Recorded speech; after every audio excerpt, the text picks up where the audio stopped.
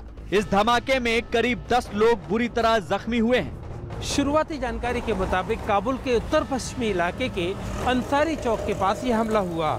इस इलाके को काबुल का सबसे महफूज इलाका माना जाता है, क्योंकि इस इलाके में अफगानिस्तान सरकार के कई मंत्रियों और अफसरों के अलावा कई देशों के दूतावास भी हैं। ऐसे में इस इलाके में, सुरक्षित इलाके में फिदायीन हमला होने का मतलब है कि अब तालिबान ने अफगानिस्तान के सुरक्षा घेरे को तोड़ना शुरू कर दिया है। वैसे भी इस वक्त पूरे अफगानिस्तान के ज़्यादातर हिस्से में तालिबान का कब्जा है और काबुल पर कब्जा हासिल करने के लिए, काबुल पर जीत हासिल करने के लिए तालिबान ताबड़तोड़ हमले कर भी रहा है। इस बीच खबर सामने आ रही है कि तालिबान ने मंगलवार की रात काबुल में हुए हमले की जिम्मेदारी ले ली है। ये खबर अफगानिस्तान की सरकार के लिए किसी खतरे की घंटी से कम नहीं, क्योंकि अब इस हमले से एक बात साफ हो जाती है कि तालिबान अब काबुल के दरवाजे तक पहुंच चुका है। तालिबान ने हमले की जिम्मेदारी लेते हुए कहा है कि यह अफगानिस्तान की सरकार और काबुल प्रशासन के खिलाफ तालिबान की पहली चोट है, यानी ये तो बस शुरुआत है। तालिबान ने अपने संदेश में यह भी साफ कर दिया कि काबुल में ऐसे धमाके और भी हो सकते हैं। दरअसल अफगानिस्तान में तालिबान और अफगान बलों में जंग जारी है। अफगान मीडिया रिपोर्ट्स के मुताबिक तालिबान ने अब तक 223 जिलों में अपना कब्जा किया हुआ है। वहीं अफगानिस्तान की सरकार के कंट्रोल में सिर्फ 68 जिले हैं। वहीं 116 जिलों में कब्जे को लेकर तालिबान और अफगानिस्तान की सेना में जंग जारी है। ओलंपिक्स में सेमीफाइनल तक पहुंचकर